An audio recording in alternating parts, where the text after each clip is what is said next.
Seja bem-vindo ao Trail Tropical. Nesse podcast, conversamos com pessoas que compõem a cena de corrida de montanha no Brasil, com o objetivo de conhecer os bastidores delas, nos inspirar com suas histórias e aprender com suas experiências para que possamos nos tornar corredores de montanha cada vez melhores, curtindo esse processo cada vez mais. Hoje o papo é com Cícero Barreto, um cara que já correu tantas ultras que podemos considerar um verdadeiro cidadão das montanhas, e um corredor que tem levado o trail running para além do esporte. Ele já correu e venceu uma ultramaratona na Mongólia, enfrentando terrenos desafiadores e paisagens incríveis, e usou sua paixão pela corrida como plataforma para ações sociais, levantando fundos e promovendo causas em várias provas pelo mundo, como na Hungria e na Iconic Canyons, nos Estados Unidos. Cícero tem uma longa história no esporte desde 2009 e é também o único convidado do podcast que já correu todas as provas da UTMB em Chamonix, o epicentro do trail running mundial. Ele compartilhou como é a sua relação com esse evento e os momentos mais marcantes dessa jornada. Além disso, falamos sobre como ele equilibra sua vida de atleta amador com uma carreira exigente no mercado corporativo, como executivo de uma multinacional. E exploramos os desafios e talvez até as vantagens de estar entre esses dois mundos tão distintos. Foi uma conversa cheia de histórias fascinantes, inspiração e reflexão sobre o significado da corrida. Tenho certeza que vocês vão curtir muito ouvir minha conversa com Cição. Cícero Barreto, Cição, seja bem-vindo ao Trail Tropical.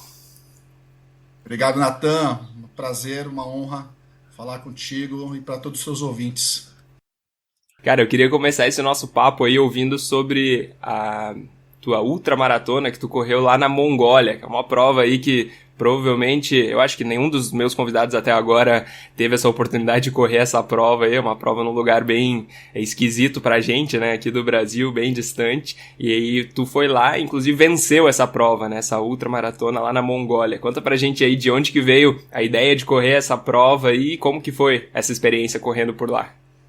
Cara, essa prova surgiu na minha vida meio que por acaso. Eu tava assistindo o canal Off em casa num final de semana. E aí apareceu aquele programa chamado Boundless, que eram dois amigos, um canadense e um americano, que faziam provas ao redor do mundo. E aí esses caras, no episódio que eu assisti, estavam fazendo essa prova chamada Mongólia Sunrise to Sunset, intitulada como a prova de trail mais bonita do mundo. E eu fiquei com aquele negócio na cabeça, eu falei, cara, nas minhas próximas férias eu vou me preparar e vou fazer essa prova. E aí, como eu sou meio Caxias, eu passei a estudar a prova inteira, baixei regulamento, olhei todos os detalhes da prova, fiz a inscrição, e aí para chegar na Mongólia, a Mongólia é um país muito específico, né, Natan? Só fazer um parênteses aqui sobre a Mongólia. A Mongólia é um país espremido ali entre a Rússia e a China, gigantesco, foi o maior país do mundo em extensão territorial, porque a dinastia Khan conquistou vários territórios, não só na Rússia, mas também na China. E a prova, eu pensei que aconteceria na capital, em Ulaanbaatar, mas não era no extremo norte da Mongólia, perto do Mar da Sibéria. E ali nós ficamos num acampamento durante uma semana, eu e mais atletas do mundo inteiro, naqueles gers, né, onde os mongóis normalmente 30% da população vive naquelas casas assim, itinerantes, porque eles ficam tocando os seus animais pelas planícies e tudo mais. E num processo de aclimatação, durante uma semana, eu fui aprendendo muito da cultura, da economia local, de como funciona aquele país, porque é uma das coisas que eu faço quando eu escolho provas ao redor do mundo, é estudar o ambiente, em que local eu estou inserido. Eu não vou só para fazer a prova. Até para poder compartilhar depois da experiência com amigos, com pessoas com quem eu trabalho e tudo mais. E ali eu fui, cara. Então foi uma experiência muito louca, porque nos encontros com os demais atletas durante o almoço e café da manhã e jantar, você vai reparando quem são os caras que estão do seu lado e tudo mais. E dois caras me chamaram a atenção. O primeiro deles foi um atleta mongol, que era o último campeão, um atleta jovem. Ele carregava uma insígnia com um monte de medalhas das provas que eles tinham vencido. E um outro é um japonês, que toda prova, todo encontro, ele estava com a camiseta de finish, de prova de 100 km, 140 km, 100 milhas. Eu falei, caraca, os caras estão apresentando as credenciais, eu ali quietinho. E na largada foi muito interessante, porque eles têm um ritual, eles tocam uma flauta uma hora antes da largada, A prova larga às 4 da manhã, porque eles fazem de um jeito que o atleta, os primeiros colocados, cheguem ao topo da primeira montanha no nascer do sol, por isso do sunrise to sunset, e percorram 100 quilômetros, cheguem no final com o pôr do sol. E a prova foi se desenrolando, muita chuva no começo, porque assim, dentro da floresta, aquelas florestas na Mongólia são florestas, parece que você está num lugar, num filme de Nárnia, qualquer coisa do tipo. E eu passei o atleta mongol no quilômetro no 17º quilômetro, acho que ele não estava se sentindo bem, mas eu brinco com os meus amigos que eu falo mongol fluente, né? Eu falo, mas estava tudo bem? E ele respondeu no português tudo bem, um sinal de positivo. E ali eu toquei a prova. Quando foi no 23º quilômetro, algo inusitado aconteceu, porque durante a semana você aprende da cultura local, né? E ali tinha uma árvore, eles chamam a árvore de árvore ovo, com 2 ossos no final, que é como se fosse um santuário. E com aquelas fitas coloridas amarradas e tudo mais. Então, quando você passa por um lugar como esse, que é um lugar sagrado, você dá 3 voltas, faz uma oração para atrair os bons espíritos e espantar os maus espíritos. Eu não tive dúvida, eu fui ali, dei minhas 3 voltinhas, quando eu estava dando a minha segunda, os atletas que eu tinha passado falaram, cara, esse brasileiro é muito louco, né, velho? Pode estar cantando aqui, o cara tá dando voltinha em árvore e ovo, que porra é essa?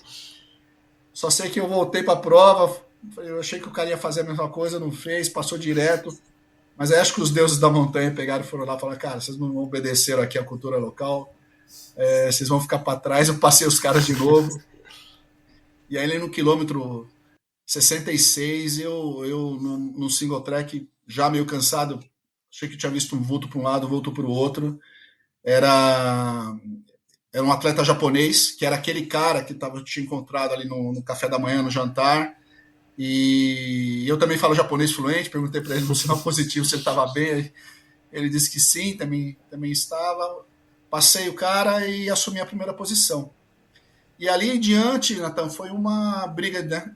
O diabinho com o anjinho dizendo, porra, o japonês vai te pegar. O anjinho falou, calma, você está liderando a prova, fica tranquilo e tudo mais. E ali eu fui até o final, quando eu vi que não chegava, que eu não ia ser mais alcançado. Se você me perguntar se eu olhei para trás, eu olhei umas 100 vezes para saber se eu ia ser alcançado, porque eu estava bastante esgotado. Eu peguei a bandeira do Brasil, como eu sempre faço. Eu sou da época de Ayrton Senna, agora está até fazendo muito sucesso nas redes sociais. E levantei a bandeira e gritei e fiz um vídeo rapidinho, assim, dizendo o seguinte, é o Brasil, né? Campeão aqui e tudo mais, na Mongólia. Eu queria gritar para o mundo que eu estava ganhando, vencendo minha primeira prova. Baixou ali um pouco de, sei lá, de Celinho, Silvestrin, Fantasma, tantos outros aí, Letícia, tantos outros em mim. Foi muito emocionante. E na volta para o Brasil, e era um lugar que não pegava celular, não pegava nada, eu queria entender como as pessoas iam me receber aqui.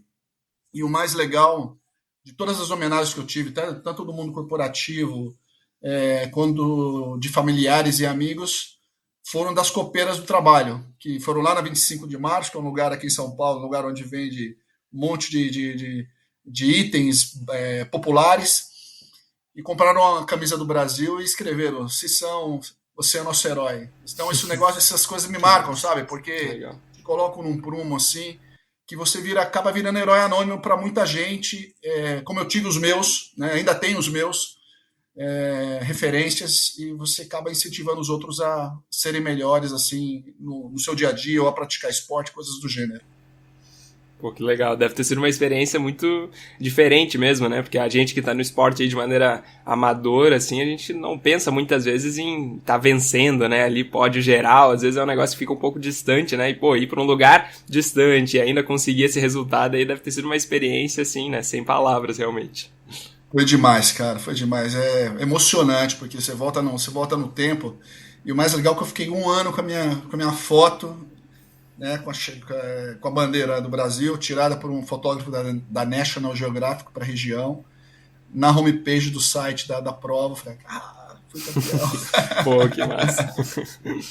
Pô, Cissão, e tu tá nesse esporte aí há muito tempo, cara. Provavelmente aí dos convidados tu é um dos que mais tem anos aí na bagagem na ultramaratona, né? Desde 2009, correndo ultras aí. E conta pra gente como é que foi esse teu início lá, né? Numa época onde, né, não tinha Instagram, talvez, pra gente ficar compartilhando esse tipo de coisa, né? E alcançar mais pessoas, assim, pra gente descobrir, né, esses esportes aí. Como é que foi esse teu início aí no trail e nas ultramaratonas? Cara, me arrepio só de pensar. Não tinha Instagram, não tinha rede social, não tinha podcast, não tinha nada, né?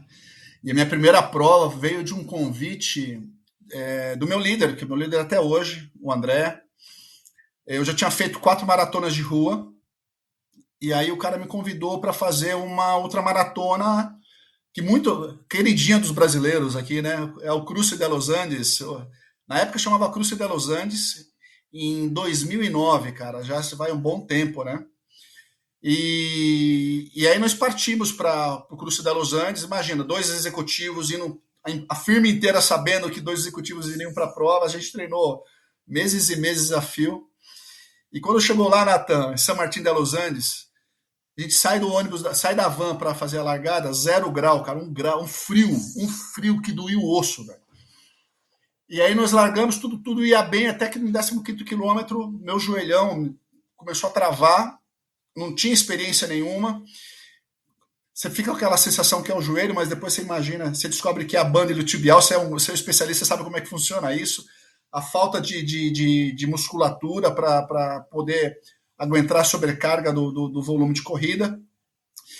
E eu não conseguia dobrar a perna, simples assim. Então eu ia correndo, pendulando a minha perna direita.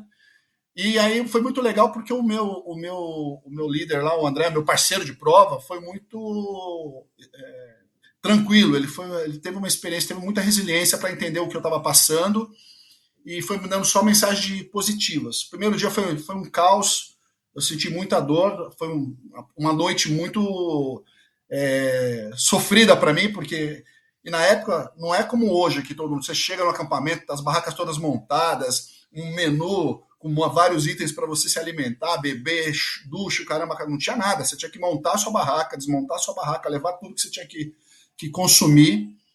E a comida era feita na boleia do caminhão do exército. Então você tinha uma massa, você tinha uma proteína, e cada um só tinha direito a pegar uma das coisas. Então, normalmente um pegava uma coisa, outro pegava outra e dividia, e aí assim era o nosso consumo. No segundo dia a gente largou, eu falei, André, vamos largar no pelotão lá no final, se a gente passar alguém, cara, isso vai me motivando e eu vou ficando vivo na prova. E assim a gente foi avançando, a dor foi passando, acho que o corpo vai esquentando e tudo mais, a gente foi conquistando posições, no terceiro dia foi um dia muito bom também, e ali nós terminamos numa honrosa 16ª posição. O André é um cara engenheiro, um cara bem comedido com as emoções, eu sou um cara mais emotivo.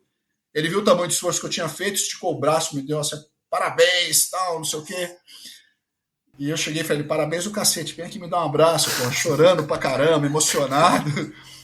Porque a minha preocupação era, cara, se eu desistisse, a dupla estava desqualificada. Na segunda-feira eu ia ser o assunto na firma, né? Pô, os caras foram para lá, pô, e quem desistiu foi o Cícero, atrapalhou tudo e tudo mais. Então ali foi um divisor de águas. Eu pensei, fiz uma reflexão profunda. É isso que eu quero para minha vida como esporte. Um esporte que eu me apaixonei, mesmo num momento de muito sofrimento. Eu disse que eu queria aprender o esporte. E ali eu tive a humildade de buscar orientação, falar com as pessoas mais experientes, buscar um técnico que pudesse me orientar corretamente no esporte. Procurei preparar meu corpo para essa transição do asfalto para a montanha. Penei para achar uma nutricionista que pudesse me auxiliar, porque isso também era uma curva de aprendizado que é um assunto em voga até os dias de hoje. E a partir dali não parei mais, cara. Aí são 27 ultramaratonas até hoje. Pô, irado. Vamos trocar uma ideia sobre algumas delas aí. E, assim, cara, esse nosso esporte, né, a corrida e principalmente essas provas mais longas, né, que demandam mais tempo da gente, elas podem ser muitas vezes aí uma jornada um pouco talvez um pouco solitária, né? Por ser às vezes um esporte que a gente pode correr sozinho, assim, né? E também algumas vezes ela pode ser até alguma coisa que pode ser um pouco egoísta, assim, né? Se a gente tá treinando sozinho, ou às vezes a gente abre mão de estar fazendo outras coisas, né? Com amigos, ou às vezes até de estar passando tempo, né? Com a nossa família pra fazer alguma coisa pra nós, assim, né? Mas tu tem uma particularidade, assim, que eu acho muito bacana, que tu valoriza esse lado, os aspectos mais sociais também, né? Muitas vezes usando essa visibilidade aí das provas que tu corre para conseguir levantar fundos para questões sociais, assim, né? Então, me fala mais sobre a prova que tu correu na Hungria e como que foi a experiência de estar correndo com aquele propósito a mais ali que tu adicionou nessa tua prova lá. Cara, a Hungria foi uma prova, foi em 2017, eu tinha acabado de vencer a Mongólia, e ali foi um trabalho para mim de exercício de humildade, sabe, Natan? Porque eu cheguei com o ego desse tamanho na Hungria. Eu falei, cara, vou para cima, vamos ver o que vai dar e tudo mais. Mas, ao mesmo tempo, na preparação para a Hungria, eu queria ter algo mais para eu ficar vivo na prova, para eu ficar firme, competitivo e cruzar a linha de chegada. Porque quando você faz decide fazer uma outra maratona, ou quando você decide ser ultramaratonista, vai ter inúmeros momentos que você vai entrar numa baixa, né, na famosa pain cave, e para você sair você precisa ter alguns gatilhos, alguns pontos de apoio. E a parte social, para mim, eu sempre tive muito isso dentro de mim, de poder, dentro da minha possibilidade, ajudar o próximo.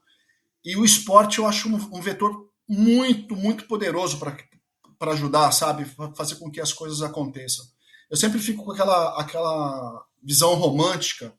Se cada um de nós, corredores, pudesse tocar o coração dos nossos amigos, do círculo duro, das pessoas que torcem pela gente, transformar aquela torcida em um pequeno gesto de amor para o próximo, a gente poderia ajudar muito mais pessoas. E para a Hungria foi isso. A Hungria, eu conversando com um amigo meu que é publicitário, Márcio Flores, ele falou assim, cara, por que a gente não usa uma ferramenta de crowdfunding, acha uma instituição e a gente vende os seus quilômetros e doa para essa instituição? Eu falei, fechou, onde é que eu assino, né, cara? E ali a gente adotou a instituição Amigos do Bem, à época, que é uma instituição, uma ONG muito conhecida que ajuda a famílias do Nordeste, levando comida, água e tudo mais. E como eu sou filho de nordestinos com muito orgulho, eu falei, cara, a causa casou com o meu coração e com o meu propósito. Falei, vamos nessa, vamos embora.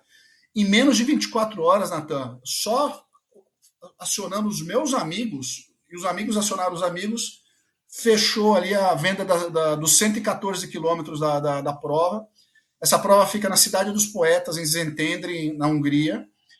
Eu larguei, a prova larga meia-noite, é uma prova da Salomon, chama Salomon Ultra Hungary, né? Trail. E foi muito louco porque eu passei os 10 quilômetros entre os 10 primeiros. Quando chegou antes do 20º quilômetro, eu errei na tangência de uma curva, caí numa ribanceira, caí em cima de um monte de espinho, fiquei com o lado esquerdo inteiro ensanguentado. Voltei para a prova, a lanterna mal ajustada. E ali você vai ter uma curva de aprendizados muito louco, porque assim, o equipamento estava mal ajustado, eu saí com muita sede, a estratégia da prova não tava boa, eu passei uma noite muito difícil, porque como a prova larga meia-noite, 30 graus, eu dei uma desidratada à época, e eu lembro que quando eu cheguei no quilômetro 80, 85, bateu aquela bad que eu achei que eu fosse desistir mesmo, que eu não tinha mais forças. Eu fiz um vídeo para as minhas filhas, falei, olha, papai tá aqui, papai tá firme, não desista dos seus sonhos, aquela coisa da emoção com a razão ali. E também lembrei muito, Natan, do propósito da prova, da ajuda social, dos amigos do bem, e me mantive firme até o final. E eu imaginava terminar essa prova por umas 13 horas, eu terminei para 16h46, 16h47. Tem um registro da minha chegada que é muito legal, que está no meu Instagram, que o locutor da prova fala, lá vem o corredor, ele está super feliz, ele é o cara do momento, bandeirona do Brasil esticada para variar. E aí cruzei a linha de chegada e a ação social foi concluída. Foi uma emoção muito grande. Pô, que legal. Eu acho muito bom isso, né? Quando a gente consegue linkar, né? E fazer o esporte que a gente ama tanto, né? E também conseguir, né, transformar isso em algo que vai fazer bem para outras pessoas também, né? Eu acho que tu, né, já fez isso em mais de uma prova, né? Eu acho que outra que você fez também foi uma prova que já é bem conhecida aí da gente, que é a Canyons, né? Nos Estados Unidos, aí, que é uma das majors até da UTMB, classifica pro Western States também. E é uma prova que acontece aí, como, né, o nome diz, na região dos canyons, né? Um clima bem desértico, seco, e acaba acontecendo nos meses mais quentes do ano também, né? Eu queria ouvir de ti aí mais essa prova aí, como é que foi essa tua experiência correndo a canyons, né? Que é uma prova que a gente tá mais acostumado a ouvir, mas geralmente a gente não escuta a experiência aí dos nossos brasileiros lá. Como é que foi pra ti correr essa prova aí? Cara, foi uma experiência muito legal, porque foi minha segunda prova nos Estados Unidos, né? Eu sempre corri muito na Europa, aqui na América do Sul, exceto aquele ponto lá que eu fui para Mongólia e tudo mais. Mas eu queria fazer uma major. Quando eu vi que a UTMB Series tinham montado ali um hall de provas igual tem no asfalto, as majors do trail, eu falei, vou escolher uma. E ali eu resolvi fazer a Endurance Canyons, 100 quilômetros, que fica na cidadezinha de Auburn, né? Percorre, parte da prova percorre as trilhas da Western States. E para mim foi muito louco porque, como você bem disse, é uma prova que é um clima mais seco. A prova larga às 5 da manhã e ela é uma prova curiosa, viu, Natália? Ela tem uma pegadinha, ela tem mais descida do que subida. Ela tem quase 5.000 de D- e 4.600, 4.700 de subida. E ela larga em descida. E a largada, meu irmão, é uma pancadaria, assim, que você não faz ideia. Assim, e foi uma madrugada fria, mas foi uma madrugada de céu limpo. Então a gente largou, você consegue imaginar você largando com uma lua cheia, iluminando assim a trilha, e aquela galera correndo numa conexão com a natureza absurda. As provas americanas, diferente das provas europeias, o americano é muito festivo, então o americano faz muita festa nos postos de controle, então tem sempre alguém fantasiado, tem sempre alguém com alguma luz, com aquelas fantasias, pompons, é uma festa, cara, tem uma simplicidade com a conexão do mundo outdoor, com família e com amigos, que é diferente das provas europeias, que você está muito mais focado na performance, muito mais focado em querer atingir o próximo posto de controle. Então ali foi um clima muito, muito festivo, desafiador e um lugar maravilhoso, lindo, né? Porque as montanhas ali da região da Califórnia, em especial ali em Auburn, é diferente, assim. Então tem assim, muito single track e quando você chega no topo da montanha, são montanhas, pelo menos no dia que eu fiz, né, tava um céu muito limpo e você corre muito por um bom trecho ao lado do American River, que é um rio com água cristalina, é uma conexão absurda com a natureza. Eu imaginava fazer essa prova por umas 18 horas, porque para você pegar o ticket para o sorteio da Western States, você tinha que fazer em até 20 horas. E aí eu consegui fechar com 17 horas e 40, 17h30. Foi muito emocionante, porque minhas últimas provas eu tenho cruzado a linha de chegada com a minha filha mais nova, a Rebeca. Então foi um momento assim, não só de performance, porque eu gosto de performar dentro da minha capacidade, então eu sou bem Caxias, né? Eu leio muito regulamento, discuto muito a minha estratégia de prova com o meu técnico, que é carioca, que aí é seu contemporâneo aí no Rio de Janeiro, que é o Manuel, com a minha nutricionista, enfim, com o meu preparador físico, então justamente para fazer um preparo, apesar de ser um corredor amador, sou bem dedicado, sou bem Caxias com os meus treinos, e também para fazer direito, né? Se você tem um dom para fazer um esporte como o nosso, Natan, eu sempre faço uma reflexão em todas as minhas largadas. Eu sou merecedor de estar aqui, né? Porque toda prova que a gente vai fazer, provavelmente tem outras pessoas que gostariam de estar no nosso lugar, ou que não foram sorteadas, ou que não se prepararam adequadamente, ou que tiveram algum tipo de lesão, mas sonhariam de ali estar. Então, se você está ali, você que é atleta, a reflexão que eu faço é, cara, eu mereço estar aqui, porque todo o protocolo de preparação, treinamento, de dedicação, horas de foco foram cumpridas e faça direito, faça da sua melhor maneira, mas também não deixe de aproveitar o momento de felicidade durante toda a jornada, mas também após, quando você cruza a linha de chegada.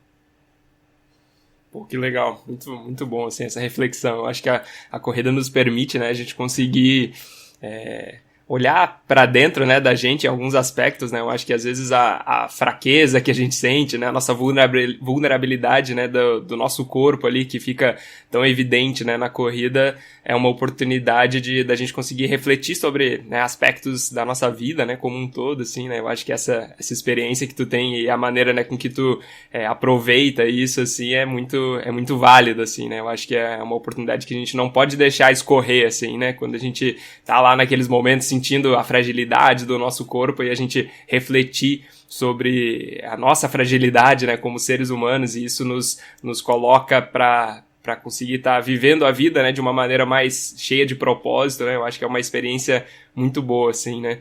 E antes só de passar para a nossa próxima pergunta, né, coincidentemente ontem foi o sorteio aí para Western States, né, então eu queria saber de ti, né, conseguindo esse resultado lá no Canyons, assim, você chegou a tentar colocar seu nome aí na loteria da Western States pro ano que vem? Cara, eu fiz 2 100 milhas na vida, né? Eu fiz o TMB e fiz Leadville, que é uma das 3 provas, está entre as 3 provas mais icônicas nos Estados Unidos. E depois que eu cruzei a linha de chegada em Leadville, eu prometi para mim mesmo que nunca mais faria uma prova de 100 milhas. Mas aí depois passa uma semana, passa 2 semanas, você fica pensando, talvez acho que eu devo fazer mais uma. Eu tô aqui com ticket mesmo para aplicar na loteria. Eu falei, quer saber? Vou aplicar. Apliquei. Mas acho que os deuses falaram assim, não, calma, dá uma segurada que não vai ser dessa vez. Não fui sorteado. É, mas eu vou dizer para você, coloquei meu nominho lá.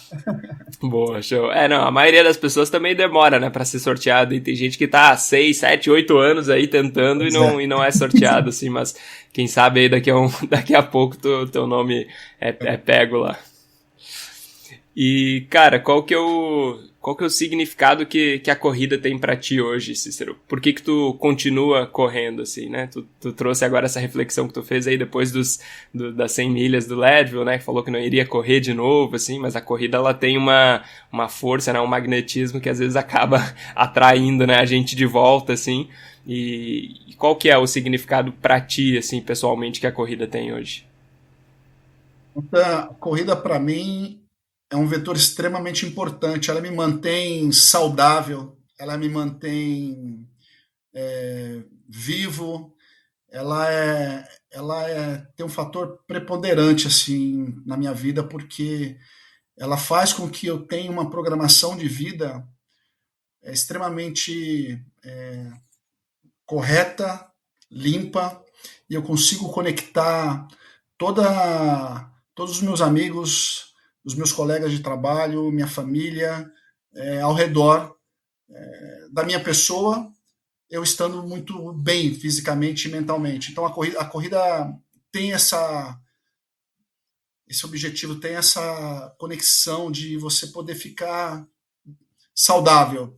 Eu sempre falo quando eu faço palestras e tudo mais, mas quanto tempo você quer permanecer neste plano saudavelmente?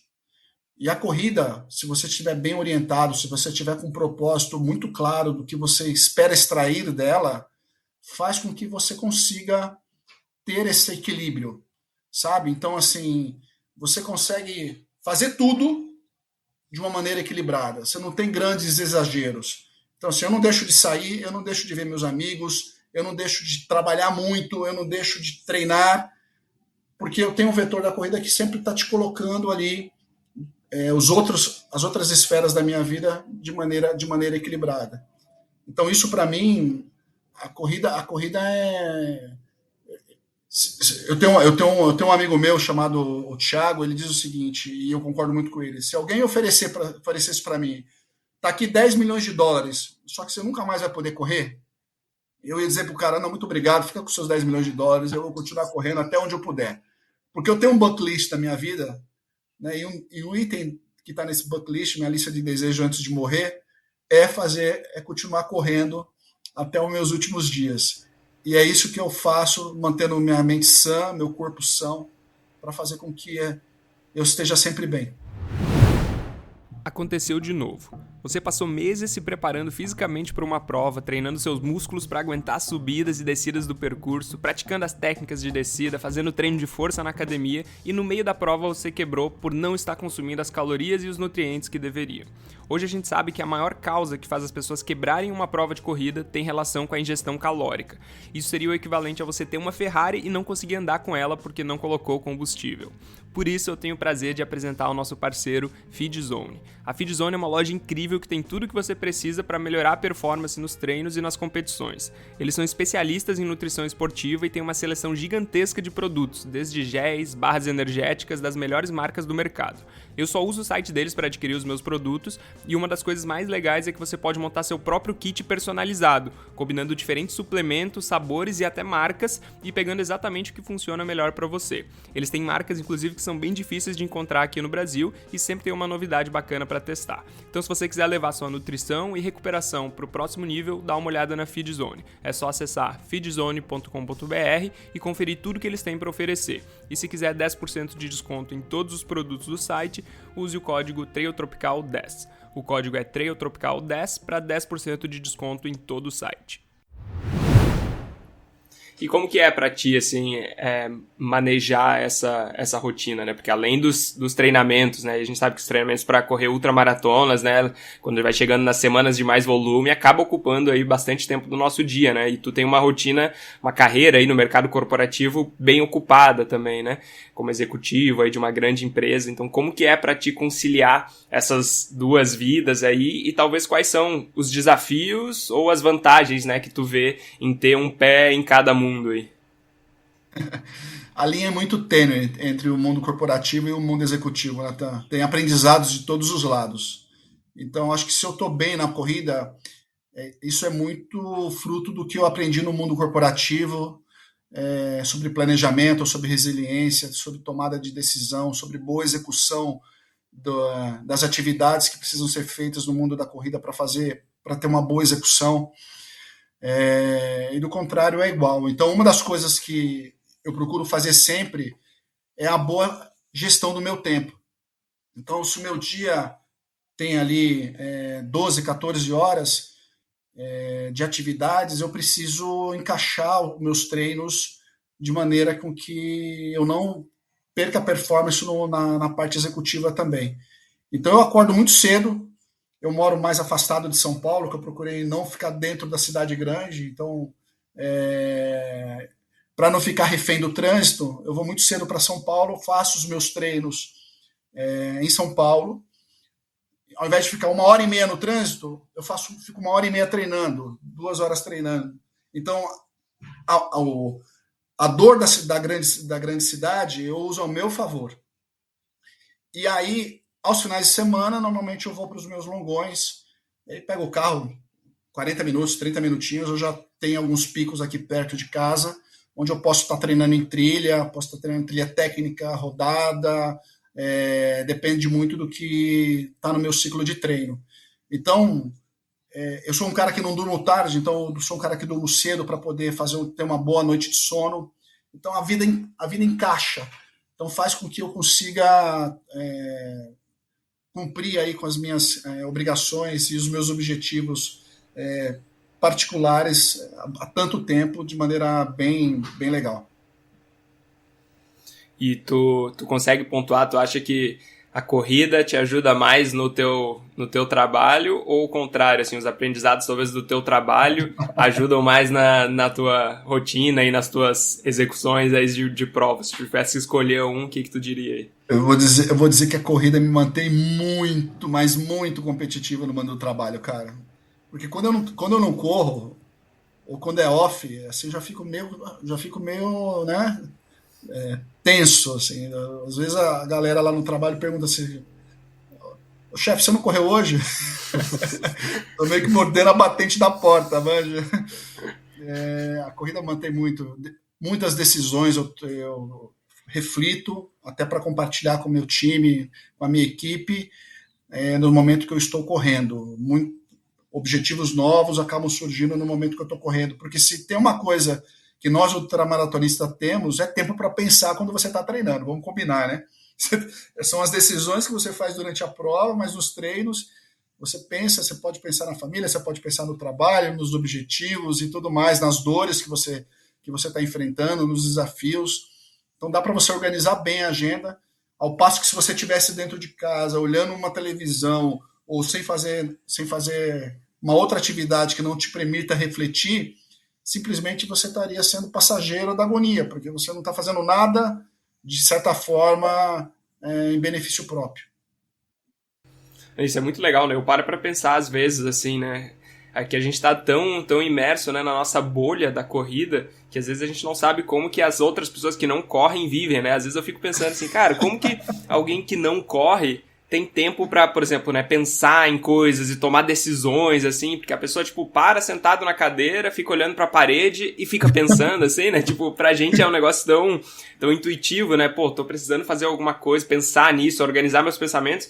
Cara, vou sair pra dar uma corrida porque eu sei que eu vou conseguir, por um tempo ali, às vezes ficar pensando em nada e daqui a pouco começar a organizar, né, os meus pensamentos, assim. Então, eu acho que pra gente a corrida tem muito esse espaço, né, de tanto organizar as prioridades, tentar estruturar melhor aquilo que a gente tá pensando, tentar esvaziar a mente pra ter ideias novas, assim, também, né? Então, eu acho que é uma vantagem muito grande, né, que a gente tem como corredor e principalmente, né, como a gente que acaba passando, às vezes, né, mais tempo, né, do que um cara que saiu pra dar uma corridinha de meia hora ali, né? Às vezes a gente 1 hora e meia, 2 horas ali, só a gente com a nossa mente, assim, é uma oportunidade, assim, incrível. Acho que é uma vantagem competitiva muito grande, né, que a gente tem e que tu tem aí na tua carreira também, só de conseguir organizar tanto pra gente acalmar a nossa mente, né, conseguir ficar um pouco mais tranquilo, tirar um pouco a ansiedade, né, do comando, assim, e também de conseguir estruturar o que a gente está pensando, ter ideias novas, né? Eu acho que é um negócio realmente que a maioria das pessoas às vezes não pensa, né, principalmente quem não corre, né, não sabe o quão bom isso pode ser, assim, mas é algo que a gente tem essa vantagem aí, né, com certeza. Nathan, tem uma passagem muito engraçada do mundo esportivo para o mundo corporativo, né? Vou compartilhar com você aqui. Uma vez eu fui para uma reunião com um cliente e um cliente difícil e bastante exigente, que tratava os parceiros de negócio como meros fornecedores, né?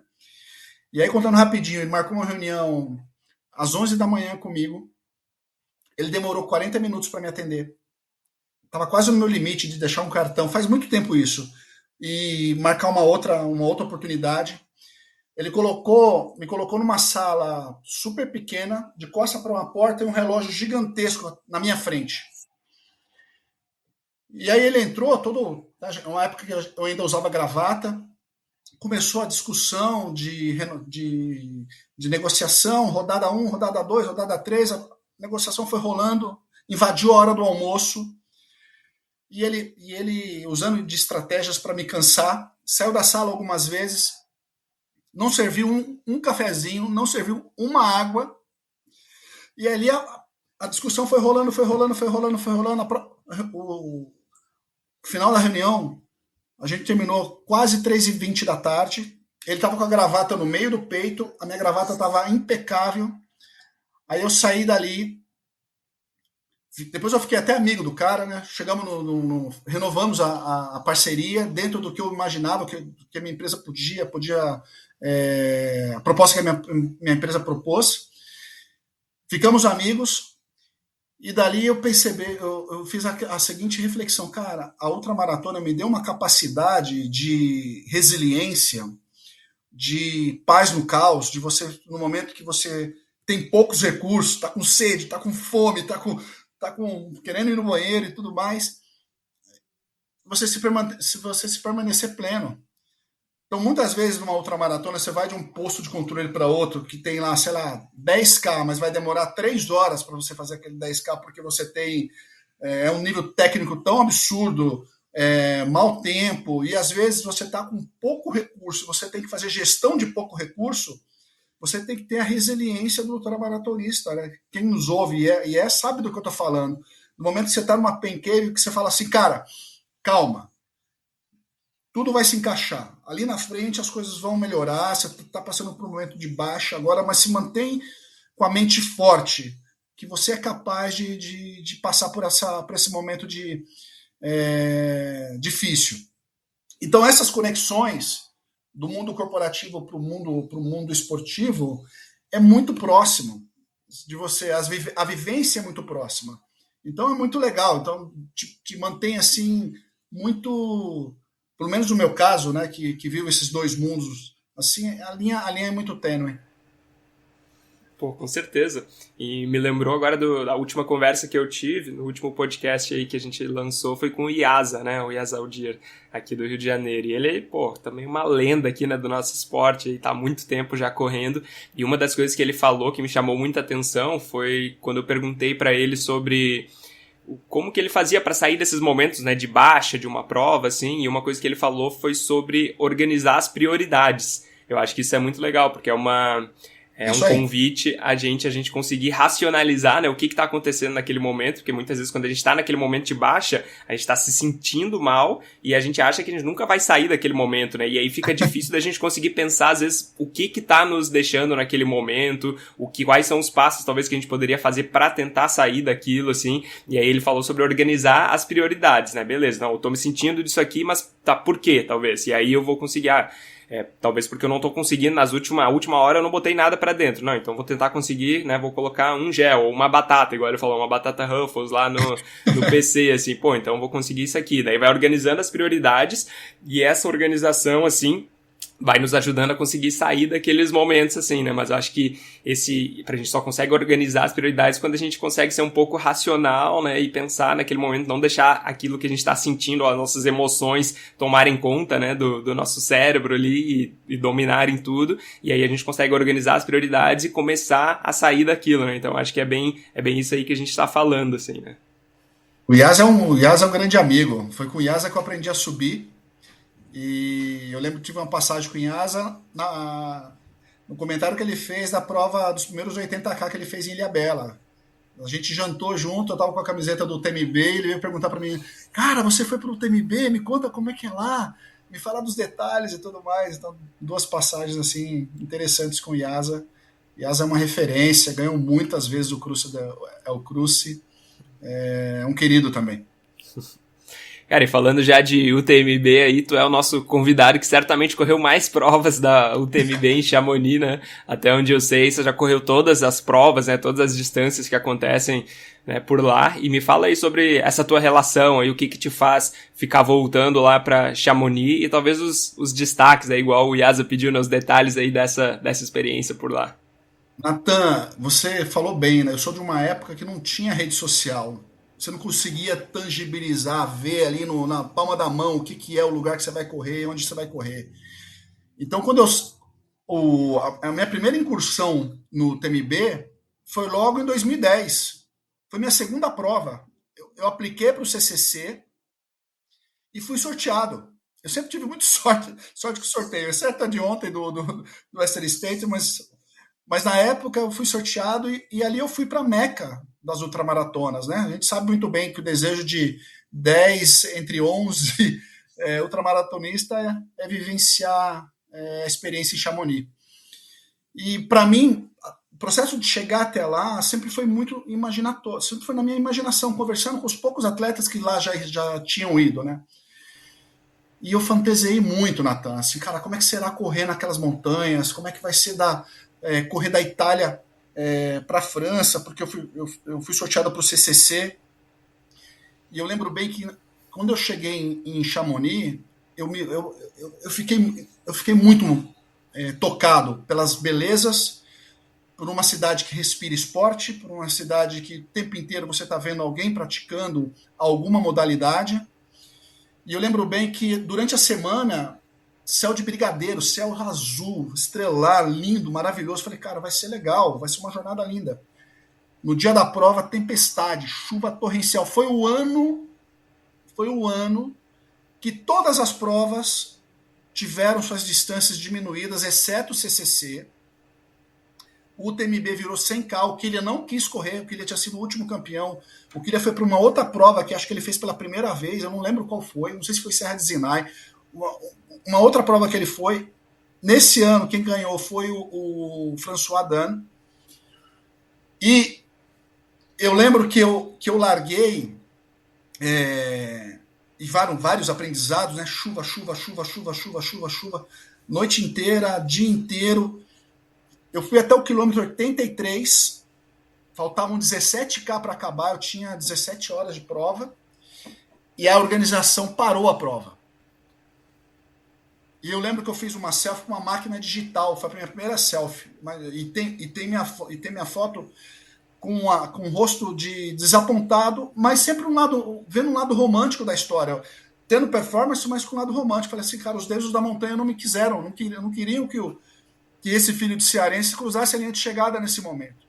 E eu prometi para mim mesmo que um dia ali eu ia voltar. A organização me deu o certificado de finish, a organização meio que se atrapalhou um pouco na hora lá, deu colete de finisher para todo mundo. Era um dos coletes mais bonitos que tinha, porque na Chamonix não dão medalha, dão colete até hoje, é clássico. E ali eu prometi para mim mesmo que eu voltaria. Eu tentei aplicar para 2011, não consegui, eu tive que reconstruir os pontos, né? Então eu fiz o Cruce de Los Andes de novo 2 vezes, que davam 3 pontos, você tinha que na época ter 10 pontos. E eu fiz uma prova aqui no Brasil chamada Desafio das Serras, em 2012. E nessa prova, 15 dias antes de largar para essa prova, meu pai faleceu e eu levei as cinzas do meu pai comigo. E ali, num processo que eu achava que era de despedida com meu pai, foi um processo de conexão. Quando eu jogava as cinzas dele no alto da montanha e fazia minhas orações, eu não entendia muito bem, mas eu estava sentindo muita energia do meu pai ali. E ali eu fui sorteado para fazer, eu tentei o CCC de novo, que eu queria terminar o CCC, mas eu fui sorteado para o TDS, a prova mais técnica até então. Tinha 7.500 metros, com 120 quilômetros de distância, e era o outro lado do maciço, saindo de Courmayeur e chegando em Chamonix. E, cara, para mim foi muito difícil, porque eu cheguei, a prova foi se desenrolando bem, muito fria, mas quando eu cheguei perto do quilômetro 66, as energias deram uma baixada, entrei na Pain Cave assim, e comecei a rezar baixinho a oração que minha mãe me ensinou, o Pai Nosso e tudo mais. Minha filha mais velha me pediu a medalha, né, antes de sair daqui. Eu falei, veio a imagem da minha filha me pedindo a medalha, e quando um filho teu pede alguma coisa, cara, você dá a sua vida por aquilo. E um grande amigo meu falou que eu não seria capaz de cruzar a linha de chegada. Eu falei, meu, que amigo é esse que tá falando essa porcaria no meu ouvido, né? Talvez para me incentivar para treinar melhor e também não desistir. E eu lembro que eu cheguei num posto de controle no quilômetro 70, 72, não me recordo exatamente. Sentei numa mesa para montar minha mochila, comer alguma coisa. Tinha um francês, eu perguntei se podia falar inglês com ele, ele falou que sim. Um senhor. Falei, putz, a prova tá tão difícil, o senhor acha que eu vou conseguir chegar em Chamonix? Olha a conversa, né? Você tá já meio que devagar. O senhor olhou para mim e falou assim, garoto, se você chegou até aqui, você já é um campeão. Eu não tenho dúvida que você vai chegar em Chamonix. E ali eu continuei na prova, cara, tomei um banho de energia, conversei muito com meu pai. Putz, num dos downhills ali, eu virei o tornozelo ficou desse tamanho, ficou uma bola no meu tornozelo esquerdo. E ali eu fui até o final e com 27 horas e 30 poucos minutos eu cruzei a linha de chegada, o limite era 35. Cruzei a linha de chegada, chorando pra cacete, falando pros céus, assim, né? Porque você chega bem na frente à Catedral de Patrick Saint-Bernard em Chamonix, né? É uma apoteose quando você chega em Chamonix, todo mundo aplaudindo e dizendo que você é um herói, que você é super e não sei o quê. As crianças batendo na sua mão, te incentivando. E, de fato, é uma apoteose. E nesse momento de cruzar a linha de chegada, eu agradeci muito ao cara lá de cima. Falei pro meu pai, obrigado por estar comigo nessa jornada. Pensei na minha filha, ó, papai tá levando sim a medalha para você. E ao lazarento do meu amigo, que falou, quem disse que eu não ia chegar? Cruzei a linha de chegada porque treinei muito, eu sou o cara e aqui estou. E dali eu fui tomar minha taça de vinho, que eu estava precisando tomar meu vinho para comemorar. E eu voltei outras vezes, Natan. E aí eu quis voltar para fazer o CCC. Também não consegui, podia aplicar para o TMB, apliquei para o TMB, voltei e fiz o TMB.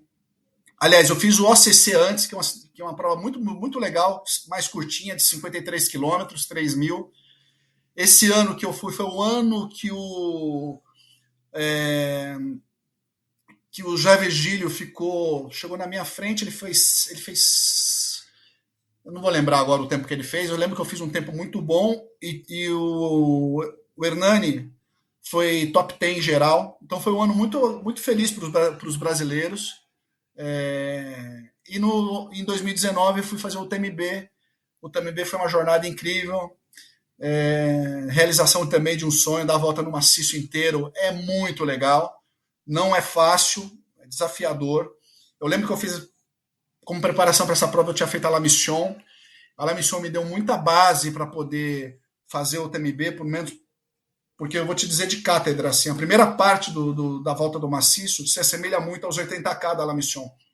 Pelo menos para mim, em termos de tempo, em termos de altimetria, em termos de nível de esforço.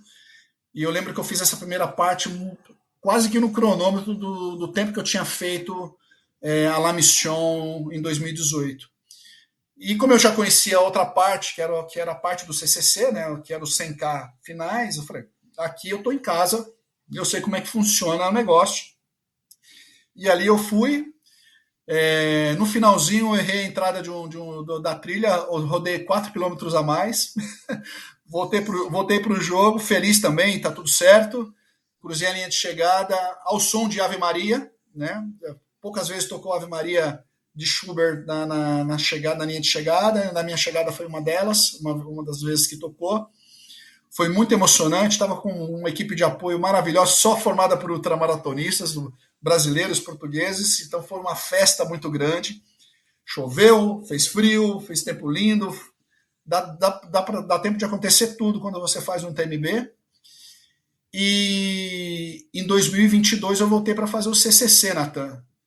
E ali com muito mais experiência, muito mais estratégia nutricional, funcionou à risca.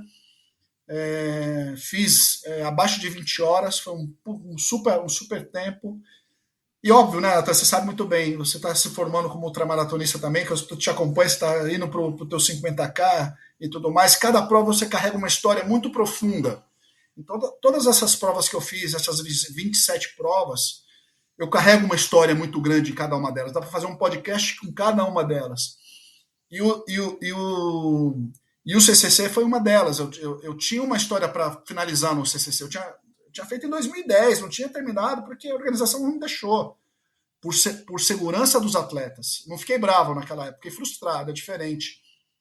E quando eu voltei e dei acabativa naquela iniciativa, eu curti demais. Né? E teve um lance pitoresco nessa prova, porque eu, quando cheguei na última IPC antes de subir para La Flégère, a leitura do meu chip deu uma falha. E deu como se eu tivesse desistido. Mas eu não tinha desistido, eu estava super bem na prova. E aí, se é obrigatório você levar o celular, começa a vibrar o meu celular, e eu falei, caramba, meu celular tocando e vibrando, e vibrando, e vibrando, e vibrando. Falei, deve ser alguma operadora dessas que te ligam toda hora para te vender alguma coisa. Eu falei, não vou atender, não vou atender. De tanto insistir, eu peguei o celular e olhei, era minha amiga que estava fazendo apoio para mim em Chamonix. E ela falou, onde você tá? Eu falei, caraca, Cidinho, onde é que eu tô? Eu tô na prova, porra. Falou, não, tá dando aqui no aplicativo que você desistiu. Eu falei, desisti porra nenhuma. Tô na prova, cacete. Aí, bravo, comecei a subir lá Flégère, assim, com as forças que eu tinha. Falei, deixa que eu vou resolver no próximo PC, porque voltar, não vou voltar, mas nem lascando. E ali eu fui. E aí caí na besteira de ver meu WhatsApp, o grupo de amigos que estava torcendo por mim, muitos amigos dando mensagens do tipo assim, valeu, você deu o seu melhor, parabéns, não sei o quê. Alguns já tinham até meio que desistido de mim. Eu fiquei tão bravo, Natan. Eu cheguei em La Flégère, falei com a diretora do PC, falei, tô na prova, meus amigos estão preocupados, minha família está preocupada, arruma isso aí. Ela arrumou.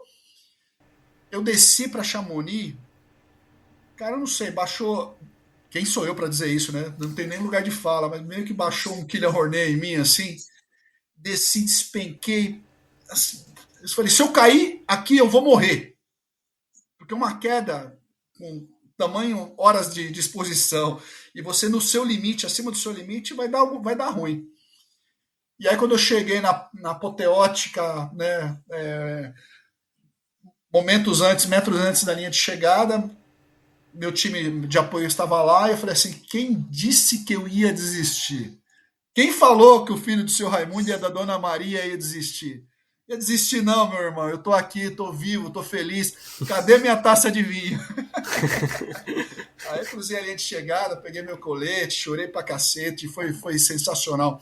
Então, assim, fazer ultramaratona, independente da distância, você está conectado com a natureza, você está conectado no mundo outdoor, é um ato sublime de amor, é uma conexão genuína do ser humano com a natureza. Então, cara, eu curto demais, assim, eu curto muito treinar, eu treino demais, eu gosto dos meus treinos, mas quando eu estou nesses momentos de prova, eu procuro estar muito feliz, focado, sendo competitivo, mas focado com a jornada, entende? É muito especial.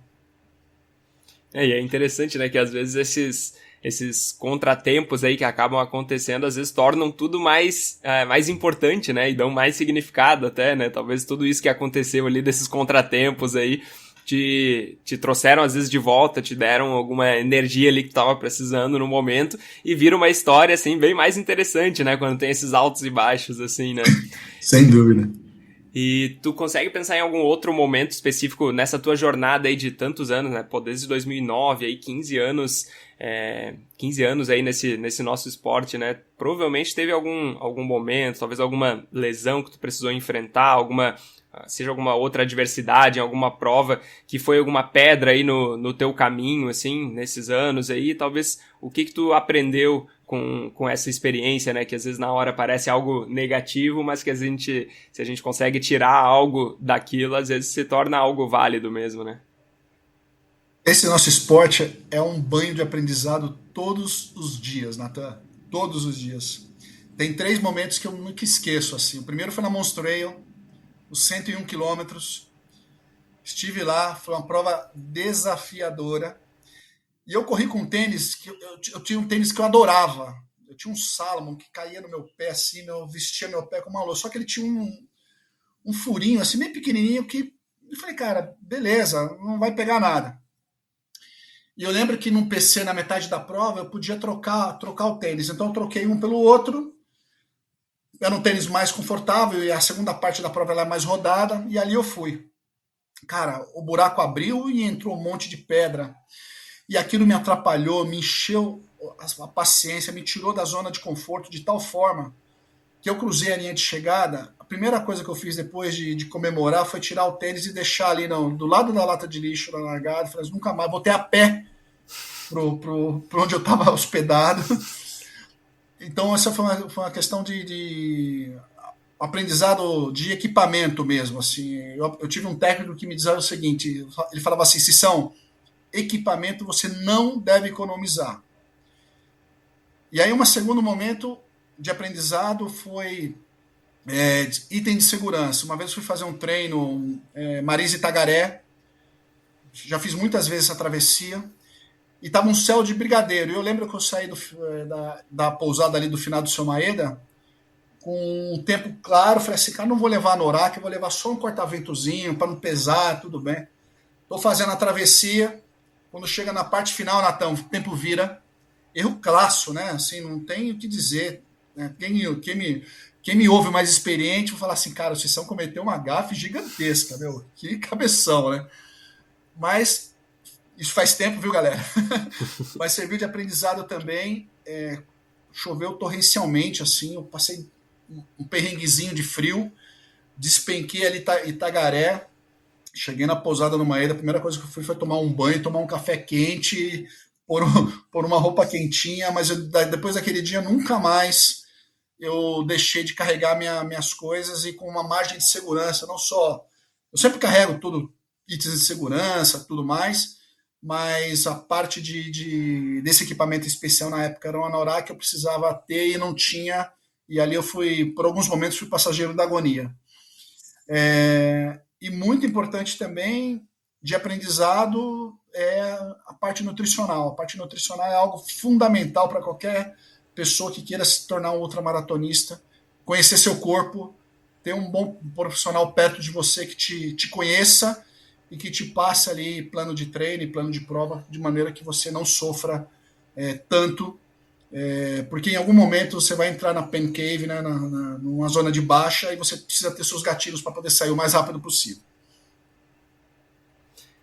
Tu consegue compartilhar com a gente aí, talvez, alguns dessas tuas estratégias aí, o que tu usa para conseguir atravessar esses momentos, assim? A gente sabe que todo mundo vai enfrentar, né? E eu gosto de pensar que a gente que é amador, assim, às vezes a gente tem que ter mais recurso até do que os caras que são pró, assim, né? Que eles, por ter menos tempo de prova, acaba que, não, seguindo a lógica aí, o tempo que eles passam na pain cave é menor do que o que a gente passa, né? Então a gente tá fazendo, às vezes, um esforço maior do que quem é os atletas de elite ali, né? Então, tu tem alguma estratégia que tu usa para conseguir atravessar esses momentos aí de baixa, esses momentos dentro da pain cave aí, e continuar fazendo força?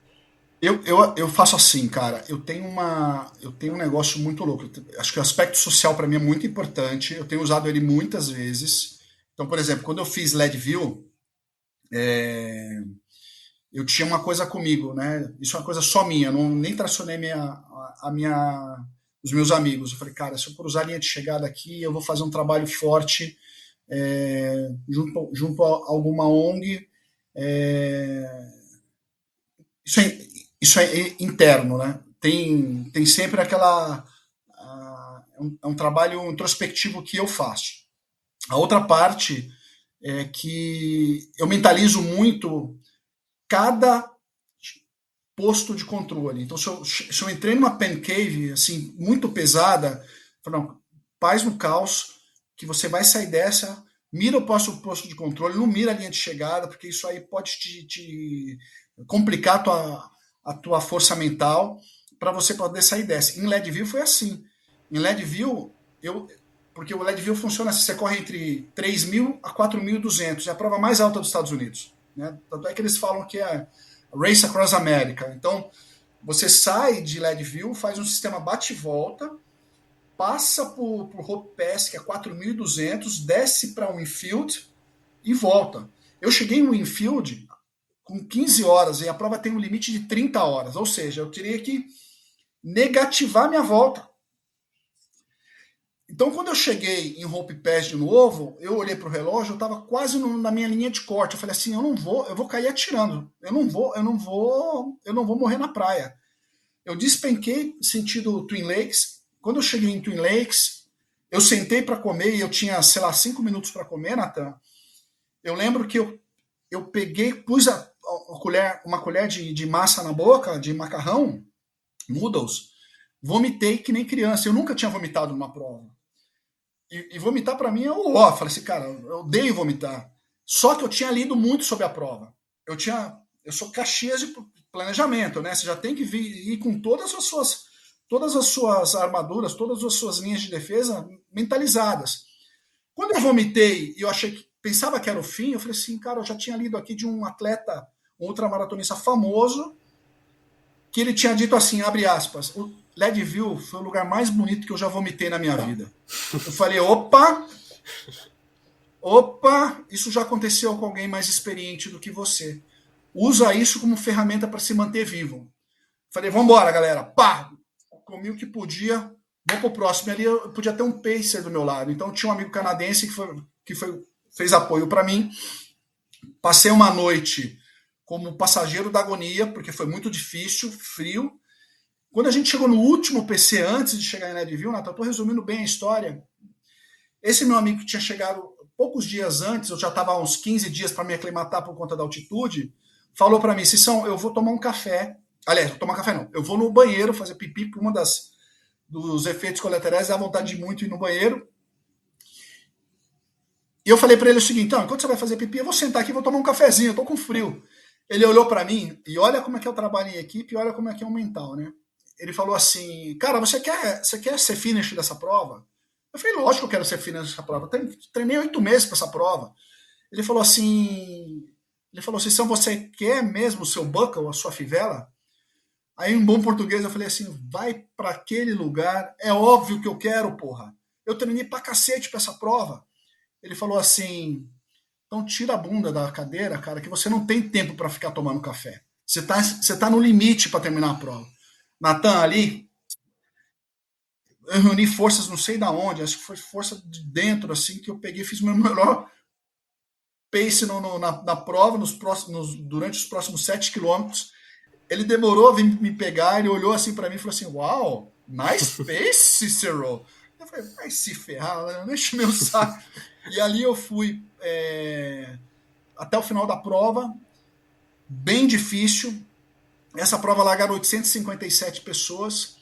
E a diretora da prova no congresso técnico falou assim: ó, vocês são 857, só vão chegar menos da metade. Então eu olhei para o lado e falei: cara, ou eu ou você não vai chegar. Assim, eu só tenho uma chance, eu não posso desperdiçá-la. E eu cruzei a linha de chegada em Leadville, a 100 milhas, em 29 horas e 49 minutos, a 11 minutos do corte, cara. E eu lembro que um japonês chegou na minha frente, assim como eu, a gente foi muito aplaudido, porque como a gente não é local, eles sabem da dificuldade de você fazer uma prova em alta altitude. E eu lembro que eu cruzei a linha de chegada, estava lá a senhora Merrill e o senhor Ken, que são os diretores da prova. Essa foi a 40ª edição, ele com a 12 na mão, porque ele é muito icônico, né? Ele dá o tiro de 12 para os atletas largarem. Eu cruzei a linha de chegada, feliz da vida e muito emocionado, porque foi uma das provas que eu mais fiquei preso dentro de uma pen cave. E o que me manteve vivo foi saber exatamente como funciona a prova, ter ali o seu propósito íntimo de se manter vivo na prova e usar muito bem a estratégia de você, no meu caso foi, mira o próximo PC, mira o outro próximo PC, e assim sucessivamente para você não desistir. Muitas pessoas quiseram estar aqui, o sorteio é muito complicado e você tem que fazer jus à sua presença nesse desafio. E eu cruzei a linha de chegada. Pô, muito legal. Aulas, cara, com certeza isso aí, né, essa experiência aí a gente acaba aprendendo bastante também, né? Então, pô, obrigado por compartilhar isso aí. E, Cícero, pra gente ir se encaminhando aí pro final aí da nossa conversa, quem que é uma pessoa que tu admira no nosso esporte? Se tivesse que escolher uma pessoa aí que tu admira, pode ser aqui do Brasil, pode ser lá de fora, assim, quem que é essa pessoa e por que você admira essa pessoa? Eu vou quebrar o protocolo, você não briga comigo. Não tem só uma, Natan. Eu tenho algumas. Eu acho que desde lá do início, em 2009, quando a gente não tinha nenhuma referência, tá? Para mim sempre foi o Gold. Assim, o Kylian Hornet para mim foi um cara. Por anos eu usava aquelas bermudas da Salomon apertadinha, todo justinha, não sei o quê, porque eu me espelhava muito no cara e, puta, quando eu tava na trilha, eu internalizava a performance do cara, junto com o Zach Miller, que é um cara muito outdoor. Então, e do lado feminino, Ana Frost, que já se aposentou, mas ganhou todas as provas, não tinha biotipo de atleta, sempre ela era mais fortinha, mas com uma vibe incrível, que eu acho que essa é uma pegada importante do nosso esporte. Nosso esporte não pode perder esse amor, esse glamour, essa poesia, essa conexão de sermos nós mesmos, né? Você pode ser alto, você pode ser baixo, você pode ser gordo, você pode ser magro, você pode ser de todas as vertentes, de todos os gêneros. O esporte é fantástico por conta disso, ele aceita todo mundo. E aqui no Brasil eu não posso deixar de mencionar o Wellington, presidente, é um querido, é um cara que abraça todo mundo, é um cara super humilde. Não teve uma vez que eu não ligasse pro Wellington e ele não me estendesse a mão. Assim como o Carlinhos Botelho, que é um cara que é fantástico, super tímido, mas é um corredor nato. E o Celinho e a Letícia. Acho que são esses caras assim que são pessoas que emanam amor, são pessoas que emanam simplicidade e que a gente tem que ter muito, muito respeito, muito carinho por esses caras que são percussores do esporte que a gente tanto ama. Legal. Não te preocupe em quebrar o protocolo aí, porque essa pergunta, acho que nunca um convidado respondeu uma pergunta só até agora. Então sempre vem mais de uma pessoa, mas isso é legal, né? Isso quer dizer que nosso esporte tem bastante gente que é inspiradora, né, pra gente. Então é um motivo bom aí pra estar quebrando o protocolo.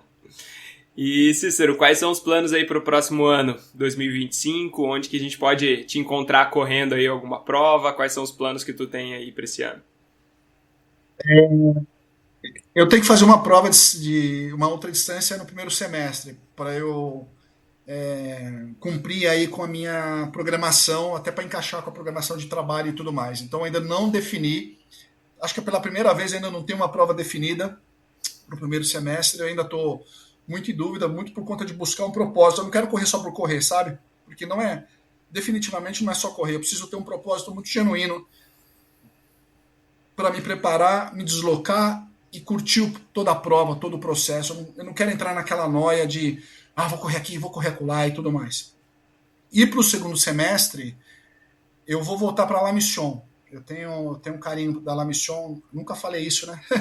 Eu normalmente não comento quais provas eu vou fazer, eu sou um cara, eu prefiro entregar antes de comentar, mas eu vou estar em La Mission, porque Passa Quatro é um lugar que eu amo muito, eu tenho muitos amigos lá, e La Mission acho que é uma das provas, tem muitas provas bonitas no Brasil, diga-se de passagem, mas La Mission é uma prova que consegue fazer uma conexão muito plena com a comunidade, com a cidade, com os atletas e com todas as ativações que ela faz, respeitando toda a diversidade que tem no nosso esporte. Então eu vou estar lá para viver essa festa. Boa, legal. Vai para qual distância? Vai para o 110? Vai encarar os 80? Haverá sinais, Natan. Vamos deixar assim, vamos deixar por isso. Pô, Cícero, cara, brigadão aí por ter topado participar dessa conversa. Foi muito legal aí de poder ouvir mais da tua história aí, as histórias nas montanhas e os ensinamentos, né, que a montanha já te passou também. E obrigado por compartilhar isso comigo e com a gente aqui agora. E, cara, eu vou deixar aí os teus contatos aí no Instagram, ali na descrição aí desse episódio, se o pessoal quiser te acompanhar mais de perto aí nesse próximo ano. E o microfone é teu aí, se tu quiser mandar uma mensagem pro pessoal que tá ouvindo também. A mensagem é só curtam o processo, procurem sempre a ajuda de profissionais para vocês não sofrerem tanto. Você tem um bom técnico, uma boa nutricionista, um bom preparador físico, né? Escolham as provas com cuidado, não pulem etapas, pelo amor de Deus, né? Né? Cada etapa é um processo de conquista importante, faça tudo ao seu tempo, que no final tenho certeza que vocês vão cruzar muitas linhas de chegada e principalmente vão aproveitar todos os treinos com muito amor e com muito carinho. Muito obrigado por ouvir mais esse podcast. Se você curtiu, por favor, nos avalie com 5 estrelas no seu aplicativo de podcast. Isso nos ajuda muito a ser encontrado por mais pessoas que estejam procurando conteúdos como esse e contribui para o crescimento do trail no Brasil. Se quiser nos acompanhar no Instagram, é só pesquisar por Trail Tropical Podcast e nos vemos por lá. Até o próximo e se divirta nas montanhas.